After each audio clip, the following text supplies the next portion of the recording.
സുധീഷ്, വ്യോമസേനാ ദിനം കഴിഞ്ഞു. ഭാരതത്തെ സംബന്ധിച്ചിടത്തോളം 42-43 സ്ക്വാഡ്രനാണ് അനുവദിക്കപ്പെട്ടിരിക്കുന്നത്, അല്ലേ? 42. പക്ഷേ ഇപ്പോൾ 31 സ്ക്വാഡ്രനാണ് നമ്മുടെ ഇതിലുള്ളത്. ഇനി കുറച്ചുകൂടെ കഴിഞ്ഞാൽ വീണ്ടും കുറയുകയാണ്. അതെ അതെ അതെ. ഒരു പ്രത്യേകിച്ചും ഇന്ത്യൻ വ്യോമസേനയുടെ ഒരു ചരിത്രം പരിശോധിക്കുമ്പോൾ 71 യുദ്ധവും കാർഗിലായിക്കോട്ടെ, അങ്ങനെ ഒരുപാട് യുദ്ധങ്ങളിൽ വളരെ നിർണായകമായ പങ്കുവച്ചിട്ടുണ്ട്. ബാലാക്കോട്ട് ഉൾപ്പെടെയുള്ള എയർ സ്ട്രൈക്ക് ഒക്കെ അങ്ങനെ വലിയ പങ്ക് വഹിച്ചിട്ടുള്ള ഒരു ഫോഴ്സാണ് നമ്മുടെ വ്യോമസേന. അപ്പോൾ ഇങ്ങനെ ഒരു സാഹചര്യം വരുമ്പോൾ എങ്ങനെയായിരിക്കും നമ്മളിതിനെ നേരിടുക? എങ്ങനെയാണ് വിമാനങ്ങൾ വാങ്ങുക? സ്വല്പം ഒരു ചരിത്രത്തിലേക്ക് പോയി കഴിഞ്ഞാൽ ഇന്ത്യയും പാകിസ്ഥാനുമായിട്ടുള്ള എല്ലാ യുദ്ധങ്ങളും തുടങ്ങുന്നത് വ്യോമ ആക്രമണത്തിലാണ് തുടങ്ങുന്നതെന്ന് നമുക്ക് കാണാം. അത് നേരത്തെ ഒക്കെ ഫ്ലൈറ്റ് ആയിരുന്നല്ലോ, യുദ്ധവിമാനങ്ങളായിരുന്നല്ലോ വ്യോമാക്രമണത്തിൻ്റെ ഏക സോഴ്സ്. ഇപ്പോൾ അത് മാറിയിട്ട് മിസൈൽ അങ്ങനെയുള്ള ഒരു ലെവലിലേക്ക് വന്നു. ഇതൊരു പരിണാമത്തിൻ്റെ ഒരു ആസ്പെക്റ്റാണ്. രണ്ടാമത്തെ കാര്യമെന്ന് പറഞ്ഞു കഴിഞ്ഞാൽ സമാധാന സമയത്താണെങ്കിൽ പോലും ഈ പ്രളയം വരിക, അങ്ങനെയുള്ള മറ്റ് പ്രകൃതി ദുരന്തങ്ങൾ ഉണ്ടാകുമ്പോഴൊക്കെ അവിടെയൊക്കെ ഭാരതീയ വ്യോമസേനയുടെ പങ്ക് സ്തുത്യർഹമാണ്. പറയാൻ ആവതില്ലാത്ത രീതിക്ക് തന്നെ അവർ തീർച്ചയായിട്ടും ചെയ്തിട്ടുണ്ട്. ഒത്തിരി കാര്യങ്ങൾ ചെയ്തിട്ടുണ്ട്. ആൾക്കാർ ഒറ്റപ്പെട്ടു പോകുമ്പോൾ പോയി എയർ ഇവാക്യുവേറ്റ് ചെയ്യുക, അതുപോലെ തന്നെ ആംബുലൻസ് സൗകര്യങ്ങളില്ലാത്തടത്ത് അതിന് ആംബുലൻസുകൾക്ക് ചെന്നെത്താൻ പറ്റാത്തടത്ത് രോഗികളെ രക്ഷിക്കുക, അങ്ങനെയുള്ള ഒത്തിരി കാര്യങ്ങൾ സമാധാന കാലത്ത് ചെയ്തിട്ടുണ്ട്. യുദ്ധകാലത്ത് എന്ന് പറഞ്ഞു കഴിഞ്ഞാൽ അറിയാമല്ലോ, കുന്തമുനയാണ് ആദ്യത്തെ ഫസ്റ്റ് വേവാണ്. അത് കഴിഞ്ഞിട്ടാണ് കരയുദ്ധം പോലും തുടങ്ങുള്ളൂ. പിന്നെ നേവി ശരിക്കും പറഞ്ഞു കഴിഞ്ഞാൽ ഇതുവരെയുള്ള യുദ്ധങ്ങളിലൊക്കെ നേവി വളരെ പുറകോട്ട് നിൽക്കുകയാണ് ചെയ്തിരിക്കുന്നത്. നേവിക്ക് ഒത്തിരി ഒരു ചാൻസ് കിട്ടിയിട്ടില്ല. 71 ശേഷം വലിയ ചാൻസ് കിട്ടിയിട്ടില്ല. അത് തന്നെ ഓപ്പറേഷൻ സിന്ദൂറിൻ്റെ ആ ഒരു വാർത്താക്കുറിപ്പിന്റെ സമയത്ത് പ്രമോദ് സാറിന് പ്രമോദ് സാർ നല്ല വലിപ്പിലായി. മാത്രവുമല്ല, ഈ ഏതൊരു രാജ്യത്തിൻ്റെ ആണെങ്കിലും ശരി, സമാധാന സമയത്ത് ട്രെയിൻ ചെയ്യിക്കുക, സേനയെ ട്രെയിൻ ചെയ്യിക്കുക എന്നുള്ളത് ഏറ്റവും വലിയൊരു ആസ്പെക്റ്റാണ്. ആർമിക്ക് അതിനുള്ള ഒരു ഇതുണ്ട്. എയർഫോഴ്സിന് അങ്ങനെ വലിയ ഒരു ഇത് കിട്ടിയിട്ടില്ല. അപ്പോൾ സാധാരണ ഇവർ ചെയ്യുന്നത് എന്താണെന്ന് വെച്ചാൽ റിസർച്ച് ചെയ്യുകയാണ് ചെയ്യുന്നത്. MiG-21 50 വർഷം കഴിഞ്ഞ് പുറത്തിറങ്ങുമ്പോൾ നമുക്ക് കിട്ടിയ MiG-21 അല്ല ഡീകമ്മീഷൻ ചെയ്യുന്നത്. ഗതികേട് കൊണ്ടാണ് അതിനെ ഡീകമ്മീഷൻ ചെയ്യുന്നത്. അല്ലെന്നുണ്ടെങ്കിൽ ഇപ്പോഴും ഡീകമ്മീഷൻ ചെയ്യാൻ യാതൊരു താല്പര്യവുമില്ല. കാരണം MiG-21 ഒരു നല്ലൊരു ഡിസൈനുള്ള എൻജിനാണ്.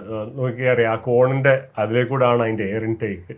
അതൊരൊറ്റ ഇതായിട്ട് ആ എയർ ഫ്ലോ ഡിസ്റ്റർബ്ഡ് ആയിട്ട് വളരെ കോൺസെൻട്രേറ്റ് ചെയ്ത് ബാക്കിൽ ജെറ്റായിട്ട് പുറത്തോട്ട് വരുന്ന ഒരു ഇതാണ്. മാത്രവുമല്ല, നമുക്ക് കിട്ടിയ MiG-21 നമ്മളത് പരിഷ്കരിച്ച് എത്ര അതിനെ അഡ്വാൻസ്ഡ് ആക്കാൻ പറ്റുമോ അത്രയും അപ്ഗ്രേഡ് ചെയ്ത് അഡ്വാൻസ്ഡ് ആക്കിയിട്ടാണ് നമ്മളിതിനെ ഡീകമ്മീഷൻ ചെയ്യുന്നത്.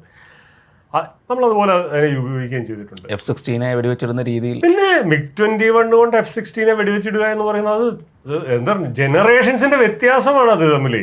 ആ രണ്ട് എയർക്രാഫ്റ്റും തമ്മിൽ ജനറേഷനുകളുടെ വ്യത്യാസമാണ്. എന്നിട്ട് അതിനെ കൊണ്ട് F-16 വെടിവെച്ചിടണമെന്നുണ്ടെങ്കിൽ അത് ദൂരെ ഒന്നും വെടിവെച്ചിടാൻ പറ്റില്ല. അതിൻ്റെ മൂട്ടിൽ പിടിച്ച് അത് എങ്ങോട്ട് നീങ്ങുന്നു അതിൻ്റെ പുറകെ പോയി അതൊരു ഡോഗ് ഫൈറ്റിലാണെന്ന് അഭിനന്ദൻ വർദ്ധമാൻ അദ്ദേഹം ഇത് വെടിവെച്ചിട്ടത്. ആ ഒരു ലെവലിലേക്ക് ഇതിനെ അഡ്വാൻസ് ചെയ്തുകൊണ്ട് പോകുന്നു. അടുത്തതെന്ന് പറഞ്ഞാൽ സുഖോയ് 30.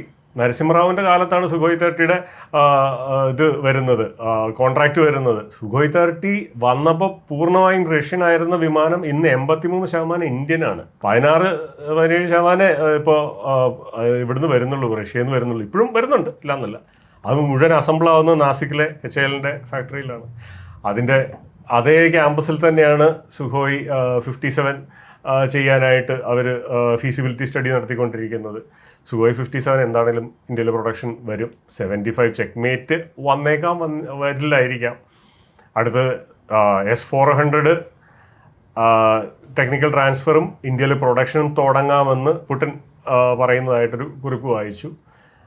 രണ്ടാമത് S-500 അത് ഒരുമിച്ച് ഡെവലപ്പ് ചെയ്യാനായിട്ട് ഉള്ള ഒരു ഡെവലപ്പിംഗ് പ്രൊഡക്ഷൻ ഇന്ത്യയിൽ എന്ന ഒരു ലൈനിലേക്ക് വരുന്നു. ശരിക്കും പറഞ്ഞു കഴിഞ്ഞാൽ നമ്മൾ ഇപ്പോൾ ആദ്യകാലത്ത് അമേരിക്കയുടെ അനുഗ്രഹം കൊണ്ട് നമ്മൾ ആണല്ലോ നമ്മൾ USSRന്റെ ചേരിയിൽ പോയി ആയുധം മേടിക്കേണ്ട അവസ്ഥ ഉണ്ടാക്കുന്നത്. അത് കഴിഞ്ഞ് കഴിഞ്ഞപ്പോഴത്തേക്കും അന്ന് മുതലുള്ള നല്ല രീതിക്കുള്ള ഒരു ബന്ധം ഉണ്ടായിരുന്നു. പക്ഷേ 90കളിലെ USSRന്റെ പതനത്തോട് പോയിട്ട് നമുക്ക് സ്പെയർ പാർട്സ് പോലും കിട്ടാത്ത ഒരവസ്ഥയിലേക്ക് കാര്യങ്ങൾ വന്നു. അന്ന് അതൊരു വലിയൊരു പ്രതിസന്ധിയായിരുന്നു ഉണ്ടായിരുന്നത്. കാരണം ഉണ്ടായിരുന്ന ഫ്ലീറ്റുകളെല്ലാം റഷ്യൻ ഫ്ലീറ്റ് നല്ലപോലെ ഉണ്ടായിരുന്നു. ആ സാധനത്തിൻ്റെ സ്പെയർ പാർട്സ് കിട്ടില്ല എന്ന് പറഞ്ഞാൽ ഇതൊന്നും ഓപ്പറേഷണൽ അല്ലാത്തൊരവസ്ഥയിലേക്ക് വരും. അന്നേരമാണ് നമ്മൾ ശരിക്കും പറഞ്ഞാൽ ഇമ്പ്രൂവൈസ് ചെയ്ത് നമ്മൾ സ്വയം പ്രൊഡക്ഷൻ തുടങ്ങി. പ്രൊഡക്ഷൻ എന്ന് പറഞ്ഞാൽ അതിൻ്റെ സ്പെയർ പാർട്സിൻ്റെ പ്രൊഡക്ഷനും ബാക്കിയുള്ള കാര്യങ്ങളൊക്കെ തന്നെ ചെയ്ത് ലൈസൻസ് എടുത്ത് അങ്ങനെയൊക്കെ മുമ്പോട്ട് പോയിട്ടാണ് ഇന്ന് ഭാരതീയ വ്യോമസേന ഈ ഒരു അവസ്ഥയിലേക്ക് വരുന്നത്. സുഖോയ് വിമാനങ്ങൾ നമ്മൾ കൊണ്ടുവരുന്ന ആ ഒരു സമയത്ത് ആണെങ്കിൽ പോലും അന്നത് നോവൽറ്റി ആയിരുന്നു. ഇന്നത് ഇന്ത്യൻ സാധനമാണ്. മനസ്സിലായി? ആ ഒരു ലെവലിലേക്കാണ് കൊണ്ടുപോയത്. ഈ പീസ് ടൈമിൽ ഏറ്റവും കൂടുതൽ സ്വയം റിസർച്ച് ചെയ്യുന്ന ഭാരതീയ സേനയിലെ വിങ് വ്യോമസേന തന്നെയാണ്. അവരാണ് ഏറ്റവും കൂടുതൽ റിസർച്ച് ചെയ്ത് പുതിയതായിട്ട് അവരായിട്ട് മോഡേണൈസേഷൻ അല്ലെങ്കിൽ ഇംപ്രവൈസേഷൻ അങ്ങനെയുള്ള സാധനങ്ങൾ ഉണ്ടാക്കിയെടുത്തിട്ട് ഒബ്വിയസ്ലി അതിൻ്റെതായിട്ടുള്ള എന്താ പറയുക കരാറുകളും ബാക്കിയുള്ള ലീഗാലിറ്റീസൊക്കെ ഓൾറെഡി കവർ ചെയ്തിട്ട് തന്നെയാണ് ചെയ്യുന്നത്. മാത്രമല്ല ചൈനയുടെ ഏറ്റവും വലിയ പ്രശ്നമായിട്ട് മറ്റു രാജ്യക്കാർ പറയുന്നത് റിവേഴ്സ് എഞ്ചിനീയറിംഗ്. പുതിയൊരു വിമാനം ചൈനയ്ക്ക് ആരെങ്കിലും കൊടുത്തു കഴിഞ്ഞാൽ ചൈന അതിനെ മുഴുവൻ പീസാക്കിയിട്ട് അവരെ തന്നെ പ്രൊഡ്യൂസ് ചെയ്യാൻ തുടങ്ങും. നമ്മൾ അങ്ങനത്തെ പോകണം കേടൊന്നും കാണിക്കുന്നില്ല. നമ്മൾ ഡീസൻ്റ് ആണ്, ജെന്റിൽമാൻ. ആ ഒരു ജെന്റിൽമാൻഷിപ്പ് എയർഫോഴ്സ് എന്നും കാണിച്ചിട്ടുണ്ട്. അതുകൊണ്ട് തന്നെയാണ് ഈ റഷ്യക്കും ഈവൻ ഇവർക്കും ഫ്രാൻസിന് പോലും നമ്മുടെ കൂടെ വർക്ക് ചെയ്യാനായിട്ട് താല്പര്യം. കാരണം ഒരു കന്നന്തിരിവ് നമ്മൾ കാണിക്കില്ല. നമ്മൾ ഡീസൻ്റാണ്. ആ കന്നന്തിരിവ് നമ്മൾ കാണിക്കില്ല. ആംകയുടെ കാര്യം എടുത്തു കഴിഞ്ഞാൽ ആംക 2010 തുടങ്ങിയതാണ്. ഇതുവരെ മുമ്പോട്ട് അതിൻ്റെ ഡിസൈനൊക്കെ നമ്മൾ 2020കളിൽ അതിൻ്റെ ഡിസൈനൊക്കെ ഫൈനലൈസ് ചെയ്ത്, പക്ഷേ ഇപ്പോഴും എൻജിൻ കിട്ടിയിട്ടില്ല. ഇന്ന് നമ്മളതിനെ Mark 1 Mark 2 ആക്കി മാറ്റിയിട്ട് Mark 1 അമേരിക്കൻ എൻജിൻ, GEയുടെ എൻജിൻ 414 എൻജിൻ വെച്ചിട്ട്, Mark 2 സാഫ്രാൻ്റെ എൻജിൻ വെച്ചിട്ട് അതൊരു 7 സ്ക്വാഡ്രൺ 2030 പോയിട്ട് എത്തിക്കണം എന്നുള്ളതാണ് താല്പര്യം.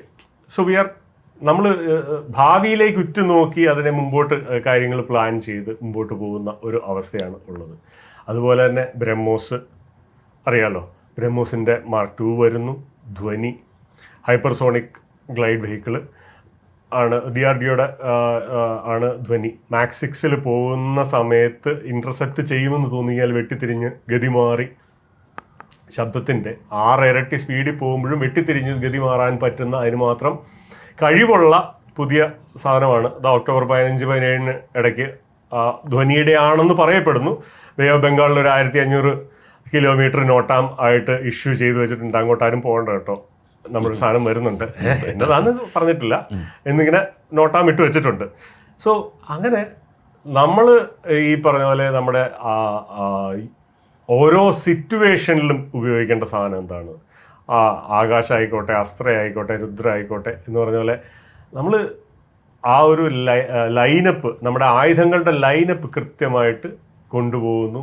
അതിന് വേണ്ട ഹോംവർക്കുകൾ ചെയ്യുന്നു. എല്ലാം നല്ല വൃത്തിക്ക് ചെയ്യുന്ന ഒരു വിങ്ങാണ് വ്യോമസേന എന്ന് പറയുന്നത്. ലോകത്തിലെ ഏറ്റവും നല്ല വ്യോമസേനകളിലെ എണ്ണം പറഞ്ഞ ഒന്നാണ് ഭാരതീയ വ്യോമസേന.